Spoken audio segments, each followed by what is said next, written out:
On today's show, the Dallas Mavericks just can't win a game normally, can they? Why not? We'll talk about how Josh Green made a massive impact on the game and closed, and Luka Doncic just keeps doing what he does on today's Locked On Mavs. I'm Luka Doncic, and this is Locked On Mavericks. Mavericks, NBA champions. Bang! It's good, and the Mavericks have won the game. If you don't believe, you shouldn't be here.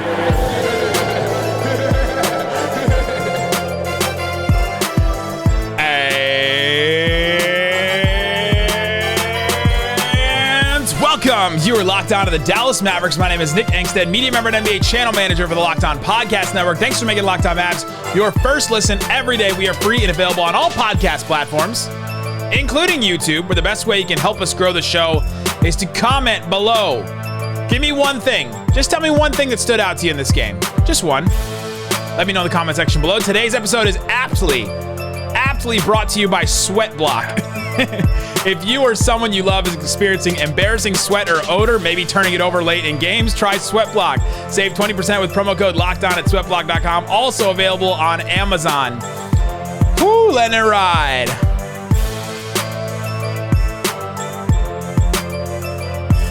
And joining me, as always, my co-host, writer, and contributor at Mavs.com, the Dodo Dude, the One More Thing King. What you got for me, Isaac Harris? Where were you the night that Josh Green went face-to-face with Kevin Durant? Right. Face to chin, maybe. What if I told you that it was Josh Green?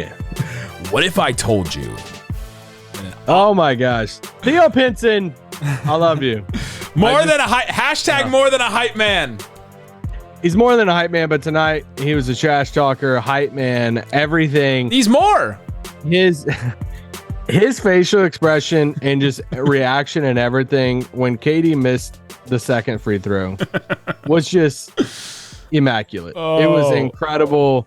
You know, KD was so pissed, thinking that I can't even look over there. I can't even give Theo the acknowledgement of it. So look at that dude over there. Of all the names to talk about tonight, we're starting off with Theo Pinson. Shout out to Theo Friend Pinson. of the pod, Theo Pinson. Of the pod. Oh my gosh, an incredible game. Mavs win 96-94, and thanks to Kevin Durant's missed free throw late, they don't force overtime, which was he had made 61 free throws in a row.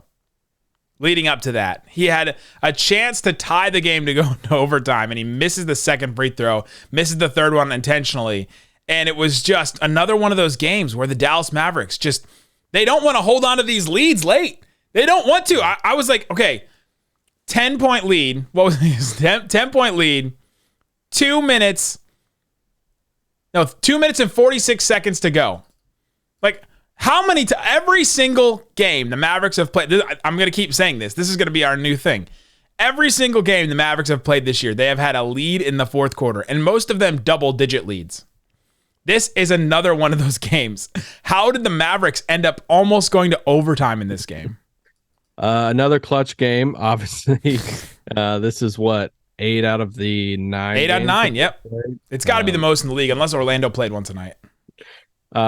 Which is just wild to think about. You know, there were so many things towards the end there that, you know, Kid opted to do the, hey, we're up 3, we're going to foul and make you shoot free throws. Kind of worked the first time. KD hit both free throws. Then, you know, Mavs came back down. And then this is when the Dorian play happened. It was very clear that they were trying to foul again. They didn't want Durant to have the chance at the three-point shot to tie the game. And it was like Maxey was waiting for him to get across half court, and right before he could foul him, they called timeout. And then, you know, it's just stuck into this whole thing of they pass into KD. Dorian's just thinking, hey, we got to foul him before he gets a shot up.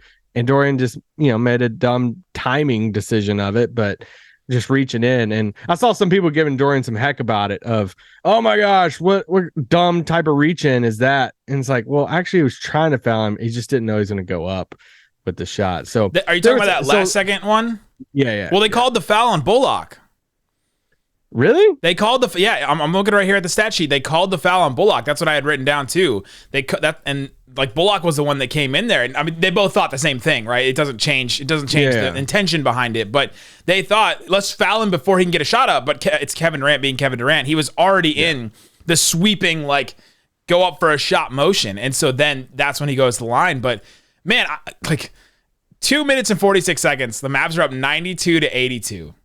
Well, the answer to your question was that it was bad decision making for Mavs. Why was this game? It was some bad decisions on Luka late with some offensive possessions, some of these foul stuff. But anyway, that was it. Even defensively. So it's 2 minutes and 46 to go. They're up 92-82. And Luka gets his fifth foul. The refs in this game were frustrating the mess out of the entire Mavericks team and the entire Nets team. It was bad all over, just inconsistent. Hey, NBA, if you want to do 15 games in one day, maybe let's get 15 good ref crews, huh? Maybe let's start with that first before we decide to do 15 games in one day. I understand the premise. We can't. Hey, do we have 15 good ref crews in the NBA? I don't know if we have 5. Do we have 15 good refs? Hit the conspiracy music for a second. My friend Sam Wan tweeted at me and said, "Hey, are we sure paraphrasing here, the refs didn't get together and was like, hey, we got Tony's back tonight. Spencer's not getting to the free throw line." Did he not? Did he not get a single free throw? No, he got 0. And my guy got clobbered at times. And I mean, he went to the rim. I'm like, even called for offensive fouls. He had 4 turnovers. A couple of them were offensive fouls, I thought. So tell me I'm wrong. I'm not. I'm in on the conspiracy music for sure. So yeah, the Mavericks make terrible decisions late in the game. Dorian had 2 awful turnovers. One where he was late in the shot clock. Luka was isoing. He didn't have anything. And then he kicks over to Dorian. He drives. The ball goes out of bounds because he just has no shot to get any kind of shot off against Durant. So he turns it over there. Another one where he just throws an awful cross-court pass to Dwight that gets picked off by Cam Thomas. And Brooklyn takes a timeout right after that, and you can just see Luka pleading with Dorian, just pleading with him, slow down. Everybody, let's slow down, calm down. In the huddle even, you can see him with his hands just going calm down. Everybody slow down. Let's do it. And Dorian admitted it after the game. He told us, I tried to give the game away in so many different ways tonight. I got to stop trying to give the game away. He knew that those turnovers were on him for sure. And then, like you said, it became the foul game where they went back and forth. And credit to Luka and Dorian. Luka made 2 free throws late. Dorian made 2 free throws late. What does it say about Dorian? He mentioned this as well, that Luka trusted him to come get the ball a couple times late in this game. Well, I mean, yeah, Luka trusts him to take any of the big shots. I mean, it goes back to last year. I mean, he had a couple game winners last year, the corner shots, the corner threes in these clutch moments. And I mean, it's free. Yeah, when he went to the free throw line, I'm like, hey, it's your time. You got to knock these down to get Kevin Durant on the other side. And he did. And I think it just shows the growth of him as a player that, he had his best game of the season so far. He had 15, 16 points in this game, 18 points. It's season high so far. But yeah, after you make it's a sign of a mature player whenever you make some crucial mistakes and you can still have some clutch free throws there at the end. That's what Dorian did. I just love seeing the maturity out of Dorian, seeing the late game plays that he's just a stalwart, has to start, has to close. Incredible to see him. Made a couple of threes, hit all 6 of his free throws. He had 4 turnovers. 2 of them were late and were bad, and he admitted to it, but crucial plays down the stretch as well. Coming up, you know who else made some crucial plays? Josh Green and the hype train. The Aussie, oi, hype train keeps going. How did Josh Green put his imprint on this game? We'll talk about that coming up. But before we do, oh man, late in this game, I didn't think I was going to have to sweat it out as bad as I was sweating it out. But with 2 minutes and 46 seconds, Mavs had a 10-point lead. And then all of a sudden, it was a 1-point game. And you're like, I need something for my underarms, for I'm sitting in a pool of sweat. I just felt like I needed something. I could have used Sweat Block. I have some still in my bathroom. You can go check it out. Sweat Block wipes are your secret to confidence. The Sweat Block wipes work for up to 7 days per use. All you have to do is while you're dry, you'd use the deodorant or the wipes, and you wipe them under your underarms while you're dry.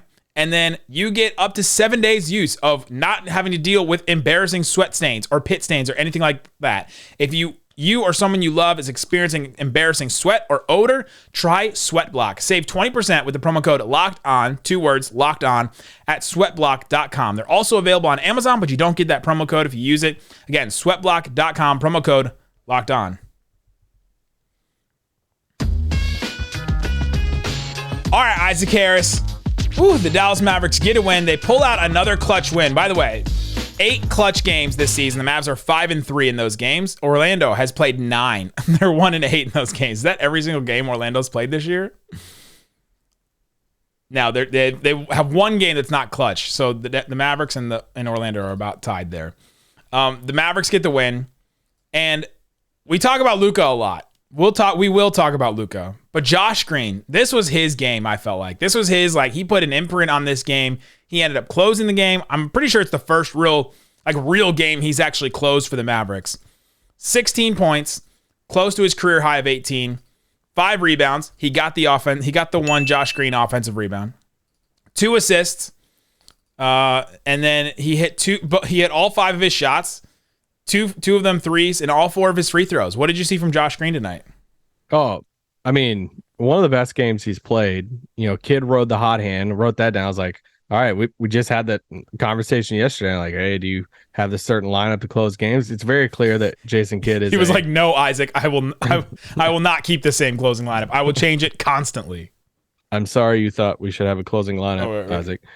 I have to apologize that you felt we should have had the same closing lineup every game. But no, I mean, what a game from Josh Green. I tweeted Bob Vulgaris during the game about it, because it's like, Josh Green is obviously his guy, and seeing him have this type of season so far is huge. I'm not in the camp, though, of saying, let's enjoy Josh Green, what he's playing now, these 25, 26 minutes.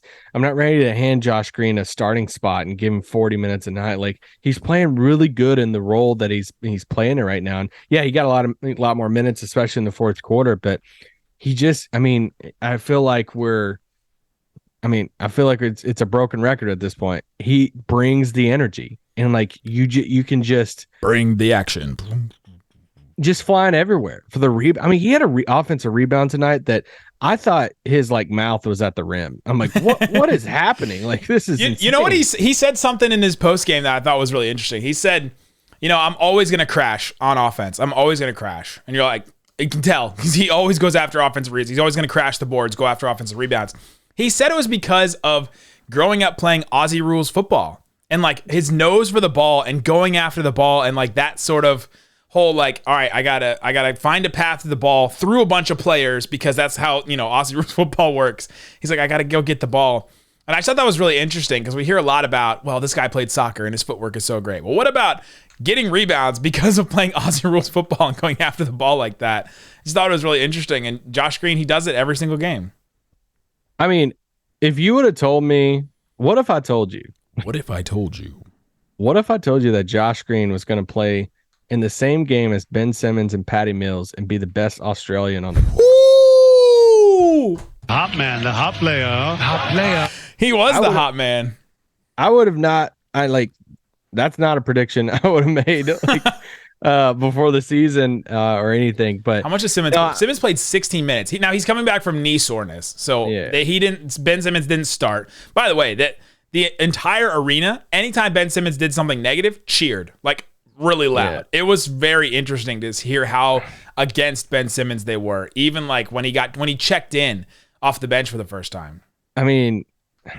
He had 2 right-handed little jump hooks, and it just, they're short. It just looks tough. I texted you before the game, the most obvious thing that I could text you, in that Ben Simmons. Tell everybody what I wrote back. I said Ben Simmons' jumper is broken. I was just sitting there watching warm up. It's one of the things you and I love to do, is go an hour or 2 early, watch guys just warm up, to see him up close, sit courtside.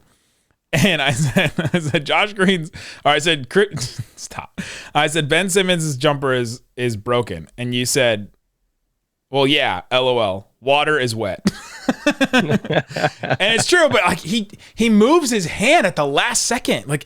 He brings the ball up, and then turns the ball with both of his, and you're like right at the top of his release point. You're like, the whole point of bringing the ball up to shoot in that way is to get some momentum. It's like, I don't understand. Somebody's going to trade for him, and then that fan base or their lockdown hosts are going to have to convince themselves that, like, hey, we're going to unlock and bring out the best version of Ben Simmons. Twitter thought it was going to be us make sure you clip that and keep that for us coming up in a few weeks. But Josh, but going back to Josh Green, incredible game for him. So happy good that he got the chance to finish the game. I was joking at the beginning. There was a moment, it was a flop by him. Kevin Durant, just having words. I'm like, all right, did Josh Green flop, or did you see somebody tweet at you again, or like, what are you more mad about? 5 minutes to go. Josh Green and Luka had been, most of the fourth quarter, they've been running this pick and pop action where Luka has the ball. Josh Green's getting guarded by Cam Thomas, the smallest, youngest guy on the floor. And Josh Green comes up and sets a screen, and the whole time it's either, all right, Luka's either going to get the switch against Cam Thomas, or they're going to double and he's going to kick over to Josh. Instead, he sets the screen against KD, and KD just nails him right in the chin, like just hits him right in the chin with, I don't know, like his chest, like he's way taller than Josh Green. Josh Green falls down, like you said, it was a flop. And then Kevin Durant leans over him and just like starts going at him, like just starts saying stuff to him. Josh Green's on the ground, looking up, really confused, gets up and just takes all the smoke and is just like giving it back to KD. And then he hopped up quick and was like on it. And there's nothing more telling about that your bench is working when a player like Kevin Durant in the middle of a skirmish walks over to your bench and starts giving words to your bench. I'm like, yeah, that means Theo's been doing his job all game. If Durant's just walking over there to have words for him. Yeah. Roster spot for vibes guy. Get out of here. Everybody that said, oh, they're just signing this guy. He's just a great vibes guy. No, he impacts the game. I'm serious. Yeah, he really does. And, but going back to Josh Green for a second, the decision to keep him in over Reggie, what a, gosh, I'm trying to think of the nicer term to use. Like, what a ballsy move. I mean, yeah. I'll just go for it. From Jason Kidd to do that. I mean, we're talking Reggie, who shot 40% from three last year, all season. He's got the experience. He's the vet. That's why you have him. Not all. He didn't shoot 40% all season. He shot terribly at the beginning of last season too, and now we're just dealing with the same thing again with Bullock.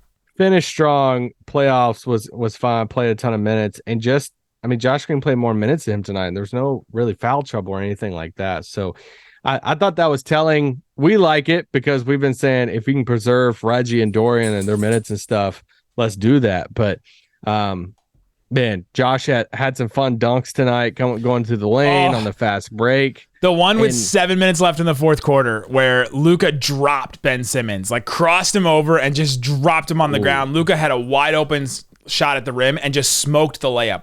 Like almost was surprised how open he was all the way to the rim. And then Dwight does the Tyson Chandler tip out, gets it to Green for just a massive dunk. That was the loudest I heard the crowd until KD missed the second free throw. But there's something about what Josh Green brings. It's just an energy. It's a little bounce. It's just something extra with just all the little things he does. Yeah, they got to find ways to keep on keeping him at, I think, around the 20-minute mark. Like, I mean, we were talking before the season. It was Spencer Dinwiddie. It was Maxi Kleber for sure coming off the bench. It was Tim Hardaway Jr. for sure coming off the bench. It's like this 8-man rotation. Yeah. For Josh now to enter that to where like he's got to play every game now, like and have a role.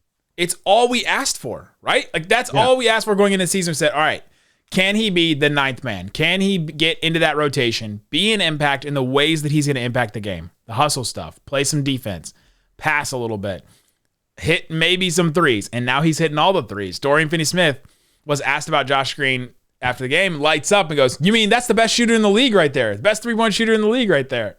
You got to love it.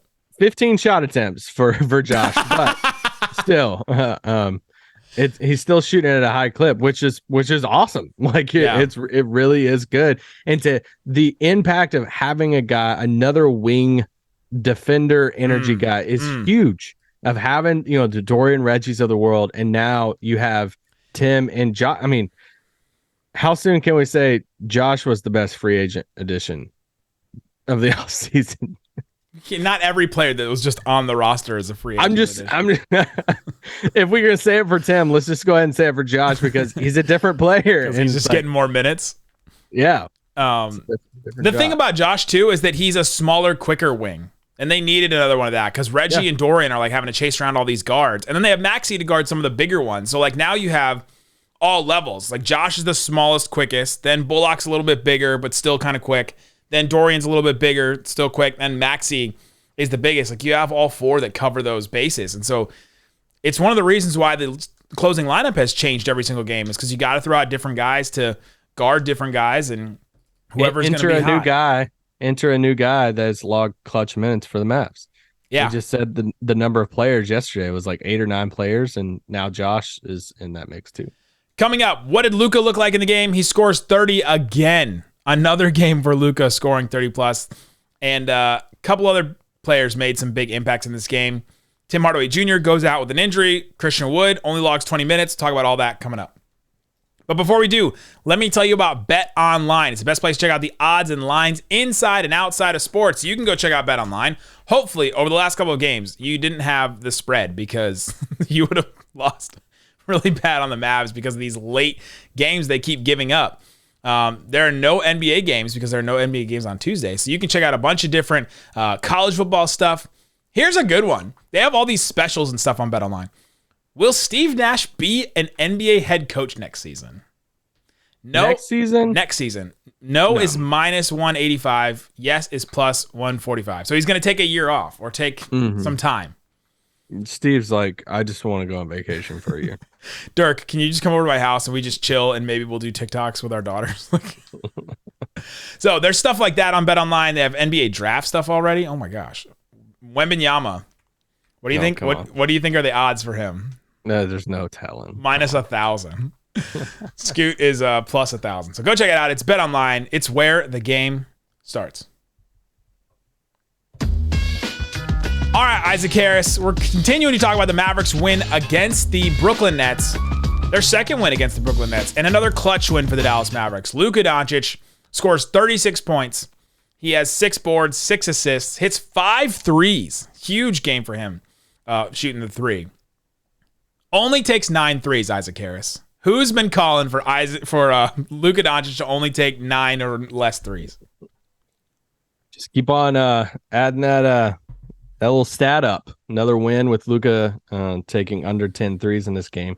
You know, one of my favorite parts of this game and just that I just love watching basketball is they come out of halftime and Kevin Durant picked up Luka. And it was it was, you know, it had to be some type of conversation at halftime of Kevin Durant saying, "Hey, I want to guard Luka," or where Edmund Sumner just looked across the locker room and was like the Jimmy Butler meme, like leaned over his shoes and was like, can someone else give me some help? And he looks over at Ben Simmons and Ben Simmons like turns the other way and pretends like he can't see him. And then Kevin Durant's like, I got him. I'll pick him up. I'll pick him up full court. I'll pick him up at half court. I'll pick him up. Sumner looked like a high schooler and he was so small compared to Luka, but you don't see that very often. You know, you don't see two, you know, superstars match up like that. And obviously Luka didn't guard KD a ton on the other end, right. But Kevin Durant just taking on that matchup. I just don't like this Nets team at all. You know who else doesn't like the Nets team? Kevin Durant. The rest of the Nets. I don't think anybody likes being on this team right now. They're missing a player. They're missing a player that's not going to be there for a little while, maybe for a long while, maybe ever. But no, I mean Luka again. I mean, I joked. He had 29 points there going into the fourth quarter. I shot out a tweet and I was like, "Who's going to be the first person to tweet out the Wilt Luka stat?" Because at this point, like Wilt did this thing for 23 straight games. So at this point, everybody's going to say it every single time that he scores 30. Everyone's aware of it. He's the only player besides Wilt Chamberlain. I was like, was it Mavs PR that did it? That was the first one? Yeah, they won. I was sitting next to somebody from Mavs PR and he was like, "Hey, should I put this out now?" I was like, "Yeah, go ahead." Because somebody guessed Mavs PR and Dave tweeted or whoever it was. Whoever. tweeted right. I mean, as soon as he hit the 30-point mark, and it was like, yeah, the stat. Luka Doncic has recorded his 9th consecutive game with 30-plus points. Here we go. This season. Doncic's current streak is the second longest of games recording 30-plus points to begin a season in NBA history. Wilt Chamberlain had 23 games in a row in 1963. Luka has 9 now. Yeah, so I mean, everybody's just gonna be racing to say that stat every time now. It's my favorite bit that's gonna continue on. I love it. You gotta love it. But yeah, I thought Luka was a little bit limited in the second half. He was also trapped and doubled a lot too. It wasn't just Kevin Durant locking him down. Like Kevin Durant did a really good job defending him. I thought he's a prototypical player that could guard Luka. Right, got all the length, has some of the foot speed, decently strong, but then also can just stay with him and not foul. Well, I think that was part of the shift too. I feel like they trapped a lot more in the first half, and it feels like they shifted a little bit more in the second half too. All right, if we put KD on him, then we can try to stay home a little bit more on the shooters to allow KD to kind of, because like if you're gonna put KD on him, you don't really want to like bring help a ton, which they still did a few times, but it felt like that was kind of the shift. Still didn't work. I mean, Luka still did his thing, but. Because KD's also one of their best help defenders too. Like he has to do, he has to do so much for this team. He ends up with 5 fouls, and he took 20 shots. He only scores 26 points. Like I think defending Luka had an adverse effect on him on the offensive end. Well, speaking of double, Mavs doubled KD a ton for sure. And I mean, it's exactly what I would do too. I mean, dare these other dudes on the team. Cam Thomas was the epitome of it's Cam Thomas time. And that's his game. It's Cam Thomas time. But Mavs doubled Kevin Durant a ton and just made it. I mean, how many times did he just catch it on the perimeter, got a double, and just like threw it away to somebody else? I'm like, smart game plan. And only had 4 assists. So like, it's not like these guys were catch and shoot shot. I mean, Kevin Durant had 20 shots. Royce O'Neal had 12 shots. Cam Thomas had 13. Joe Harris had 10. Claxton had 8, who's like only taking around the rim. And like Nick Claxton, best big on the floor tonight.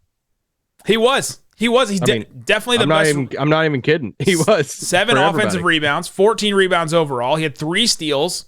He had a block. I mean, yeah, he was great. He out-hustled all the Mavs bigs. For he sure. was better than all the Mavs bigs tonight. And I was like, wow. I was impressed by him a lot. You say that, and so Christian Wood only plays 20 minutes. 6 points, 4 turnovers. He had 6 boards, which were good. He had an assist, missed his 3 of 9 from the field. Last time the Mavs played the Nets, Ben Simmons kind of took Christian Wood out of this game. We didn't see Ben Simmons on Christian Wood at all. What was going on with Christian Wood in this game? I mean, honestly, like, it's just It's the up and downs of Christian Wood, right? Like when you're that type of player, you're coming off the bench, you're taking advantage of mismatches. And sometimes they're going to go well for you, and sometimes they're not. And he had so many times where he just drives to the basket and just didn't have anything to do. Couldn't get the ball above his head, like they was getting slapped away. And then I'll give him a little credit, the inconsistency of some of the calls that were being called. Oh, yeah. He did set some screens that were offensive fouls, and so that's some of his turnovers. But the inconsistency of the calls just got to the Mavericks in several ways. And I asked Dorian about this after the game. I was like, what do you do like as a leader to try and get them back in the game? And he acknowledged it, was like, yeah, it is tough for us, but we just got to put it behind us, keep moving forward, keep trying to, play our game. And I think it got into the heads of guys, but it was a hard team they put Royce O'Neal on Christian Wood at times. And that's been sort of the way that you can counteract what Christian Wood can do is put a wing on him, because then his advantages aren't as pronounced as they have been against some of these second units where you're going against a slow big or a small guard. Have you ever seen somebody do that against a Mavs big before? Put a wing on the big? I know. A lot of flashbacks. But like with the second unit, I caught a little flack about this before the season started, of saying, hey, in the second unit, it's going to be Tim and Christian Wood. They just need one of those guys to do well. Yeah. And there's going to be some nights it's Tim, some nights it's Christian Wood. And it's not all about like, hey, what this player like did wrong. It's just there's only so many mouths to feed, like coming off the bench, where like when Tim came in, played his 13 minutes, he played well before he got hurt, and that whole thing was super weird. And Dorian said he was like, it was going to be one of those Tim games. I just thought you could just tell when he comes out hot. You're like, oh, it's going to be one of those games where he goes for 20 or 30. Yeah, so like he had it early on. Christian Wood's playing some of those minutes and stuff with Tim. Wood was frustrated at times, just some different plays. He gets one travel call out on the perimeter. It feels like every single game. It feels like every Wood single does? game. Yeah, there's some type of, he catches it, he takes off before he starts dribbling. Tonight, I don't even think he did that, but he still got called for a travel. I feel like that's being called more in the league, though. I feel like we've seen so many of those this year compared to last year. But maybe it's just because last year I think about like playoffs where everybody's fine-tuned and like ready to go, and this is the beginning of the season. Yeah, so I look at a game like this from Christian Wood, and it doesn't really bother me hardly at all, because for me, it's all about the expectation. Then I'm like, hey, he's part of the bench unit. And if one of these guys, like, they still won the game and he didn't have a good game at all. So like, I was in the camp of like, Christian Wood's not going to like make or break the season for Dallas. So he can have a bad night. And like, there's enough guys that what? Oh, how about on that point, to your point, Dinwiddie didn't play well, 1 of 8 from the field, 4 turnovers, played 28 minutes. Bullock, minus 18 in his minutes, missed all 5 of his shots. Christian Wood didn't have a great game, like you just said. Tim Hardaway Jr. plays 14 minutes and then goes out with an injury. And then the Mavericks still win. And they have 22 turnovers. Like that, I mean, it was just finding ways to win. And the Mavericks are. Like, you can keep looking at these games and saying, how do they keep blowing these fourth quarter leads? But they are finding ways to win now, 4 games in a row. Yeah, and it's, you look at Maxey tonight. Maxey was a plus 18 in this game. You look at Josh Green, plus 11. I mean, Josh Green is I think Austin Guerrero coined him the plus minus god. But, Dwight or Tim was a plus 6. Dwight was a plus 7. They had that bench unit there, especially in the second half, that did really, really well together. Josh, Maxey, Dwight, Spencer was in that. And Bullock was in it too, I think, for a little bit. For a little bit there. So it's, it's one of the things about this Mavs team is it feels like, can you get 1 or 2 of these guys to be the supporting cast of Luka? I mean, not a single other player besides Luka tonight took over, 10 field goal attempts in the game. Yeah. Dorian took 9, Christian Wood took 9. And then it was like Luka at 22. When you look at the top, it's like Durant 20, Royce O'Neal 12, Cam Thomas 13, Joe Harris 10. Like, there's guys taking double-digit shots. Dallas, it was spread across the board. It's a little dangerous saying, hey, can we get, 2 of you guys to have a good game? We just need any 2 of you guys. And then you have like 8 guys that you're like, can I get any 2 of you? And I think in a perfect world, those 2 guys are more defined. But right now it's working. And right now they're winning games. So you can't complain too much about it. Speaking of complaining about something, can we talk about JaVale McGee for 3 minutes? Just how bad he is. Just that's all he played was 3 minutes. He shouldn't be playing at all. Like, at all. Especially since they have 3 other bigs. And that's all they really need in a rotation.